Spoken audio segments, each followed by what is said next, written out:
ሰማዕትና ዝኸበረ ሰላምታና ብምቕዳም ንሎሚ 9 መስከረም ኣብ ኣሜሪካ ተኸሲቱ ዘሎ ፍልይ ዝበለ ጉዳይ ዘዳለናዮ ሒዝናልኩም ቀሪብና ኣለና። ምክታልኩም ብኽብሪ ንዕድም።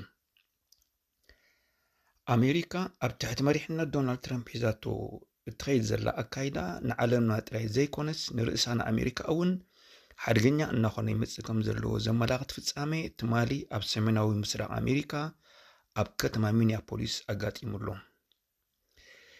እዚ ትራምፕ ብዘወሃዶ ፍሉይ ሓይሊ ተፈጺሙ ዘሎ ቅትለት ናይ ኣደ ጓል 6 ዓመት ኣሜሪካዊት ዜጋ ኣብ ኣቃታትለኣ ዝምልከት ዶናልድ ትራምፕ ኣብዚ ጉዳይ ሂቦ ዘሎ መልስን ንተቐማጦ ሚኒያፖሊስ ብጣዕሚ ኣቆጢዑ ኣብታ ከተማ ኣብዚ ሰዓት እዚ ኣብ መንጎ ተቐማጦታ ከተማን ኣኽበርቲ ፀጥታን ተኸሲቱ ዘሎ ዕግርግር ስጋብ ሕጂ ይቕፅል ከም ዘሎ ተፈሊጡሎ። እዚ ክስተት እዚ ብምኽንያት እቲ ዶናልድ ትራምፕ ኣብ ልዕሊ ወፃእተኛታት ሓሊፎ ዘሎ ውሳኔታት ዘተግብር ICI ተባሂሉ ዝፅዋዕ ሃይሊ ዕማም ማለት ኢሚግሬሽን ኤንድ ካስቶዲ ኢንፎርስመንት ንመዋቲ ጠጠው ድሕሪ ምባል ኣብ መኪና ኮፍ ኢላ እንከላ ኣብ ናይ 1 ክሳብ 2 ሜትሮ ርሕቀት ብተመልከተለይ ኣነፃፂሩ ብምትኳስ ሂወታ ሓሊፉ ኣሎ። ICI ማለት ዶናልድ ትራምፕ ናብ ስልጣን ምስ መፀ ኣዋሂልዎ ዘሎ ፀቕቱ ካብ ግዜ ናብ ግዜ እናሓየለ ዝመፅእ ዘሎ ርእሱ ዝኸኣለ ወታደራዊ ሓይሊ ንዘይሕጋውያን ዝብሎም ወፃእተኛታት እናኣስረ ካብ ኣሜሪካ ዝእግድ ዘለዎ ሓይሊ እዩ። እዚ ንደቂ ሃገር እውን ዘይንሕፍ ብሕልፊ ከዓ ሕብሪ ቆርበቶም ፃዕዳ ንዘይኮኑ ዜጋታት ከቢድ ፀቕጢ ዝገብር ዘሎ ኣካል ምሕደራ ትራምፕ ንምቋም ትማሊ መዓልቲ ኣብ ከተማ ሚኒያፖሊስ ተቃውሞ ድሕሪ ምልዕዓሉ ተቐመጥቲ እታ ከተማ ንዝገበርዎ ምልዕዓል ንምግታእ ICI ብኣማኢት ዝቁፀሩ ኣባላት ናብታ ከተማ ብምውፋር ዘስዓቦ ማሰይትን ቅትለትን ዝመበገሲኡ ዕግርግር ኣብዚ ሰዓት እዚ ኣብ መንጎ ተቐመጥትን ኣኽበርቲ ፀጥታን እቲ ናዕቢ እናሓየለ ይኸይድ ከም ዘሎ ይንገር ኣሎ። ኣብቲ ዝነበረ ተቃውሞ እዛ ዝተጠቕሰት ጓል ኣንስተይቲ መኪናኣ ኣብ ማእከል መንገዲ ብምዕሻግ ተቃውሞኣ ከተርኢ ስለ ዝፈተነት ከምዚ ኣብ ቪድዮ ዝረአ ዘሎ ሓደ ኣባል ካብ መኪና ክትወርድ ድሕሪ ምእዛዝ ገና ኣብ መኪና እንከላ 2 ጥይት ብምትኳስ ሂወታ ንሕልፈት ዳሪግዋ ኣሎ።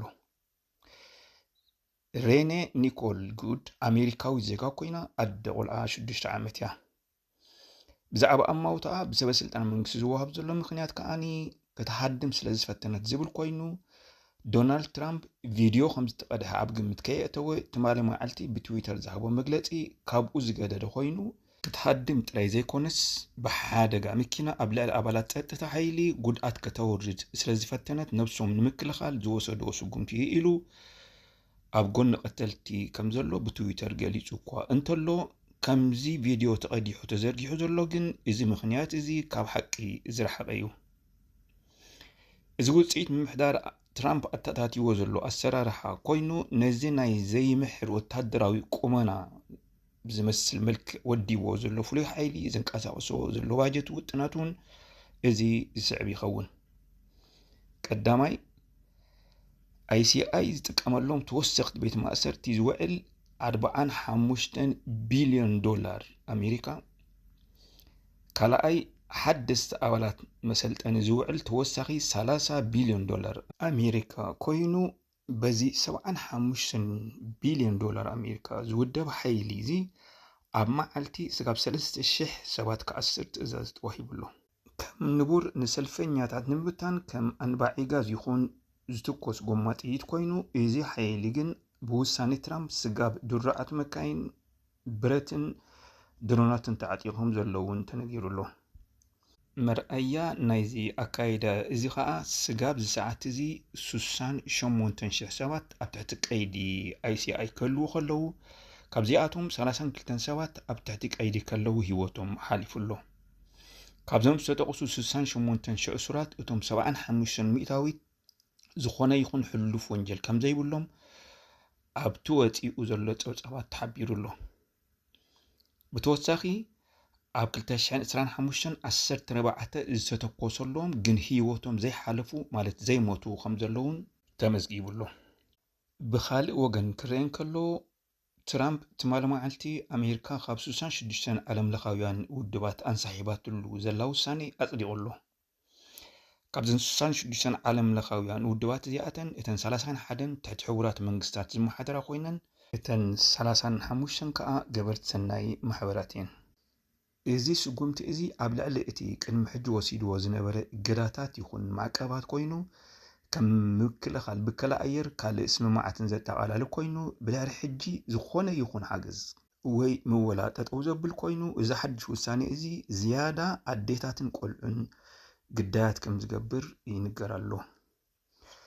በአንጻሩ ወታደራዊ ባጀት ኣሜሪካ ትራምፕ ናብ ስልጣን ቅድሚ ምጽኡ ካብዘን ዝስዕባ 10 ሃገራት ድምር ወታደራዊ ባጀታት ናይ ኣሜሪካ ዝበዝሕ ዝነበረ ኮይኑ ግን ትራምፕ ዝያዳ ገንዘብ ብምስላዕ ናብ ኣስታት $1 ትሪልዮን ኣሜሪካ ክብ ከም ዝብል ምግባሩ ዝዝክር ኮይኑ ናይ 2027 ከዓኒ ናብ $1.5 ትሪልዮን ኣሜሪካ ከም ዝዛይዶ ወሲኑ ኣሎ። እዚ $1.5 ትሪልዮን ወታደራዊ ባጀት ካብ ከም ናይ በዓል ቱርኪ፣ ኢንዶኔሽያ፣ ስዑድ ዓረብ፣ ስዊዘርላንድ፣ ፖላንድ ዝኣመሳሰላ ሃገራት እኩብ ሃገራዊ እቶት ማለት GDP ዝለዓለ እዩ። ክደግመልኩም እየ ወታደራዊ ባጀት ኣሜሪካ ልዕሊ ናይ ዝተጠቕሳ ሃገራት እዚኣተን ድምር GDP ይኸውን ኣሎ ማለት እዩ። ትራምፕ ኣብዚ ጥራይ ጠጠው ኣይበለን። ንኪዩባ ከምኡውን ኮሎምቢያ ምቕያር መንግስቲ ከተንባሃለን እንከሎ ናይ ነዊሕ ዓመታት ፈታዊቱን ማሓዛ ኣሜሪካን ዝኾነት ሃገር ዴንማርክ እውን ግዛኣታታ ንዝኾና ደሴታት ግሪንላንድ ኣሕሊፋ ክትህበን ከም ዘለዋ እዩ ዝዛረብ ዘሎ። ካብቲ ጠገለ ዘይብሉ ኣካይዳ ንምጥቃስ ኣብዘን ዝሓለፈ 12 ኣዋርሕ ኣብ 7 ሃገራት ደብዳብ ክካይድ ከሎ ሓደ መራሒ ሃገር ከዓ ጨውዩ ወሲዱ ኣሎ። እዚ ባጀት እዚ ብጣዕሚ ኣሰካፊ ዝገብሮ ምስቲ ኣሜሪካ ወታደራዊ ዓቕማ ንምኽላስን ንምዕባልን ብንሃር እትኸዶ ዘላ ጠገለ ዘይብሉ ኣካይዳታትን ፖሊሲታትን ምስቲ ዝረአ ዘሎ ቁልጡፍ ዘይንቡር ጂኦፖለቲካዊ ምቅያራት ደሚርካ ክረአ እንከሎ ንናይ ዓለምና ሰላም ኣስጋእነቱ እናተጋህደ ይመጽእ ኣሎ። ኣብዚ ፖሊስ ዓለምና ንምዃን ዝካየድ ዘሎ ቁርቁስን ዘይንጹር ዓውዲ ብዙሕ ግጥማትን ሰላም ይውርደልና እናበልና ሼር ሰብስክራይብ ክትገብሩ ብኸብዲ እናዘኻኽርና እንሳነበተኩም ሰላም ንዓኹም።